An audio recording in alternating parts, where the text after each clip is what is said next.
Ayan o. So ito, Click B3. Kyobo cams yung kinabit natin dito mga ka-jetski, no? Yung iba kasi mga nakikita kong feedback. Pag ini-start daw, lumalagitik. No? So ito, pakita ko sa inyo. Walang lagitik. Diba? Tahimik. Ulit, patayin ko ha. Start ko. One click. Then one click. Alright. So, ito kasi, si mismong ama si Kyobo, nakausap ko, na tinatabas nila yung cracker arm, etc. Egla shoe. So kami dito walang tabas. Wala tayong tatabasing cracker arm. Yung mga tinitinda ko kasing piyesa tulad ng G-Racing, DMRS, Kyobo cams, Alan Swansing cams. So marami akong cams eh. Yung mga Bolton, inaaral muna namin yan, ina-R&D namin.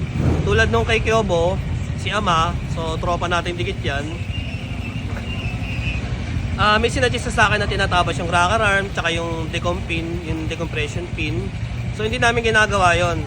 Binali ko yon, no? So binali ko yon, nag-R&D kami ng clearance para makuha yung ganitong andar na one click, walang ingay pagka ini-start yung motor. So nag-R&D kami ng clearance dito mga ka-jetski. Total hindi naman kayo magre-race yung ibang nagpapabolton for daily at for touring. So talagang tinaga namin mag-R&D. Ipapakita ko sa inyo ng actual yung pinaka-explanation para mawala yung lagitik or kung bakit na malagitik kapag ka ini-start yung Bolton as kailangan mo pang i-rev para mawala. Alright? So syempre lagi nyo tatandaan na lang mga melang. Ayan, so alright no. So ito po, marami po kasi nagtatanong sa akin at marami rin akong nababasa. Ayan, nakikita nyo Kyobo cams, Bolton ng Click mga ka-jetski.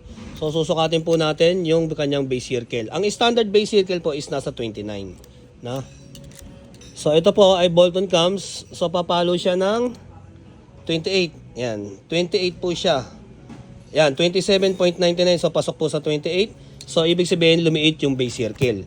Kaya kapag kayo po ay nag-clearance ng rocker arm, ayan, so lalayo po kasi lumiit yung base circle. Kaya ang tendency, ang mangyayari sa decom nyo is tak. Kaya kailangan nyo munang i-rev bago mawala. So yun po yung sinasabi nilang tunog kuliglig mga ka-jegs, no? Kaya ang suggestion ni ama, pwede naman po yun. Tabasin po yung decompression pin or tabasin yung rocker arm. Pero dito hindi po, no? So although si ama ang gumawa ng cams na to, meron din po kaming sariling pag-R&D. So bibigyan ko na kayo ng tips. Kapag ka meron kayong Kyobo cams mga ka-jetski, subukan nyo po ang clearance ng intake ay Gs or 9. So mas madiin po siya. Ayan, madiin po siya.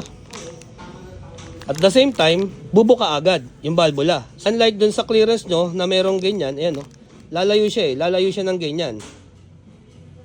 Diba? Lalayo ng mga 1 mm yung clearance nung rocker arm roller nyo. Kaya ang tendency, pag umikot yung camshaft, tak, gaganon po yon. So yun lang po mga ka-jetski, no? Intake po 9 or 10. So nakadiin ng konti para maiwasan natin yung ganong reklamo or issue or problema na sinasabi nila, which is hindi naman nagiging problema dito sa amin dahil nga dito sa amin lahat ng piyesa ng aming itinitinda ina-R&D muna namin. Alright? So yun lang, sana makatulong. Brut. Siyempre lagi natin tatandaan na lang mga may alam. Peace out.